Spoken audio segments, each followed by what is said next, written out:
Good Tuesday afternoon, and thanks for joining us on KARE 11 News Now. I'm Lauren Lemanchek.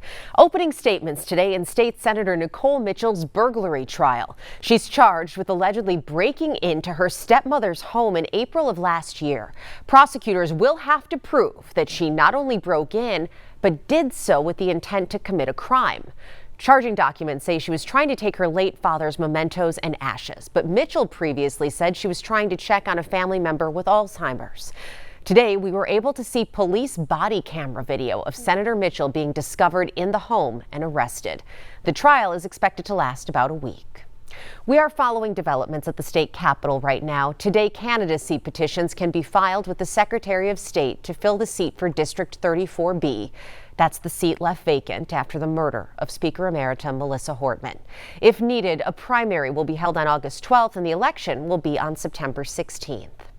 Happening right now, parts of New Jersey are in a state of emergency after intense rain caused horrific flooding in Somerset County. That's about an hour from Manhattan. Drone video shows just how far that water traveled once it got out of the riverbanks. You can see several vehicles and buildings underwater. And we know at least 2 people have died in that flooding and several people had to be rescued overnight. A similar story in Virginia, where some rural communities are underwater after rain caused flash flooding in Petersburg, outside of Richmond. Emergency crews there rescuing several people from the high water. Some spots in the city saw 18 inches of rain during the heaviest downpours. Meantime, in Texas, Governor Greg Abbott declared a state of emergency in 21 counties that still face a severe flooding risk.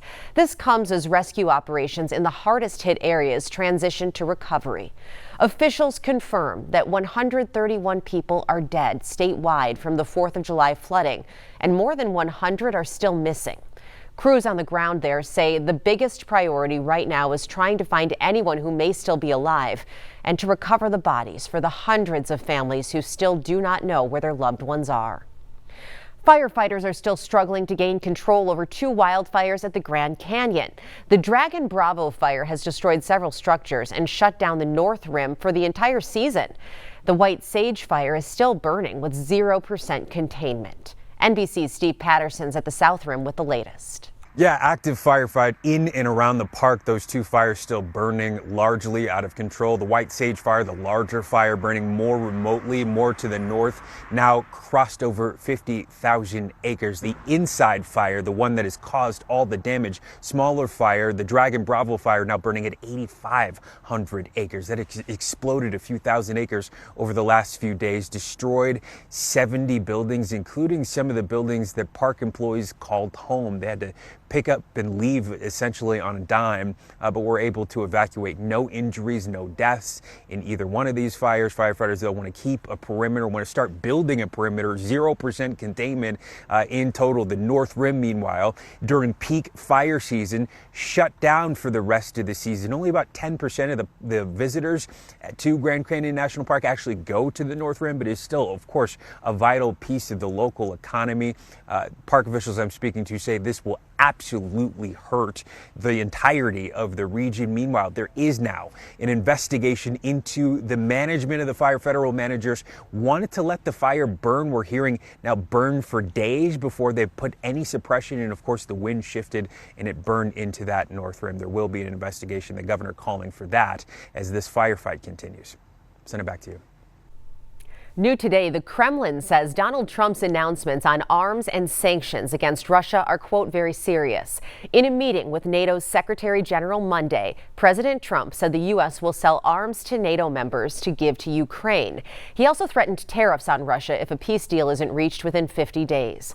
Former Russian President Dmitry Medvedev is dismissing the tariff threat as theatrics. Minnesota and 23 other states are suing the White House over billions of dollars of education funding being withheld. The 24 Democratic attorneys general and governors say some of the nearly $7 billion was supposed to be delivered this month. But the White House is holding the money to make sure the programs are consistent with the president's priorities. The suit says districts are now scrambling to prepare for the school year. The White House and the Department of Education have not responded publicly. Right now, the Wisconsin DNR is identifying the woman attacked by a black bear in Barron County. They say 69-year-old Karen Fry was attacked outside her home near the town of Comstock on Saturday afternoon. She remains in the hospital tonight in critical but stable condition. Morgan Wolf spent the day in Barron County and has the latest. Comstock may not have many buildings, but there's one thing they do have a lot of. Yeah. Bears. When I lived out in Chaska, a bear, you'd be like, if you saw a bear, you'd be like, oh my God, I saw a bear. But here, now you kind of get used to it. After 10 years, you're like, oh, there's a bear. At the only store in town, you'll find John Wood. Oh, there was a bear attack in Comstock Saturday. Yep. News travels fast at this counter as people are shocked to hear that a bear attacked a woman, causing critical injuries. It was about 2 miles south of here towards Turtle Lake. This is prime bear country, a lot of wooded areas and water. She's pretty outdoorsy, athletic, walks a lot. She's lived here for a long time. Brian Sommerfeld lives down the street from the 69-year-old victim. This is about a half mile from our house here. He says that he sees roughly 25 bears a summer. Just a mama bear and some cubs. Officials say a cub was found in a tree nearby after the attack. It's a pretty rare thing. Experts warn that mama bears will get defensive with cubs around, but attacks, they're uncommon. Here in Minnesota, since 1983, we've had 14 people that have been hospitalized by black bears since 1983.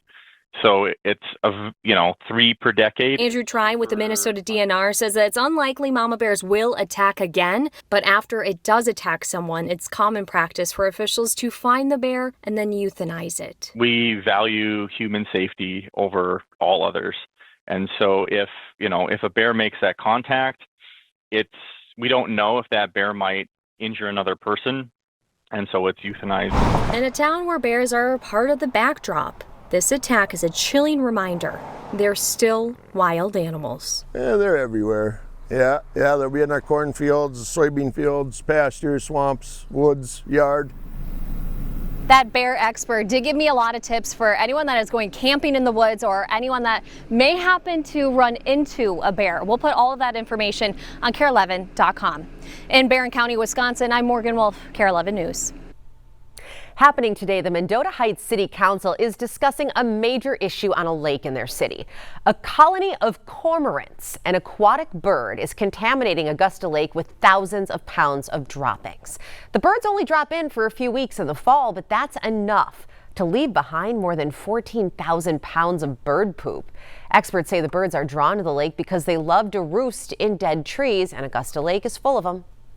There could be 4,000 birds that will nest here. All of these very mature trees around this lake have died in the last 30 years, but they're still standing. Mendota Heights Public Works recently studied the issue and found several solutions, including killing some of the birds or scaring them away. For now, though, the city says they'll not go with those methods and instead will look at a new outlet for the lake to clean the water or removing the dead trees so the birds don't come back in such high numbers.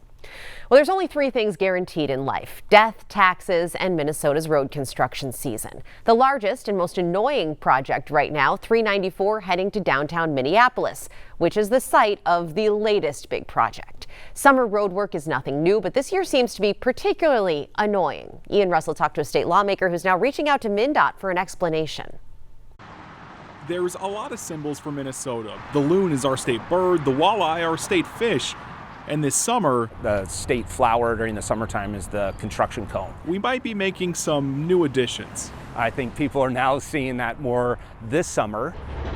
It feels like construction is happening everywhere you look right now, including on 394. The more than $70 million project is supposed to do things like improve accessibility and repair bridges, but frankly, we've heard from quite a few people who say they have concerns with things like this. Those same concerns heard by one state representative. And when I commute in to meet with clients or I commute into St. Paul, I feel that struggle, I feel the delays. Republican State Rep Andrew Meyer says his concerns came to a head when his constituents in the West Metro started asking the same questions he had. Why are all these projects happening at the same time?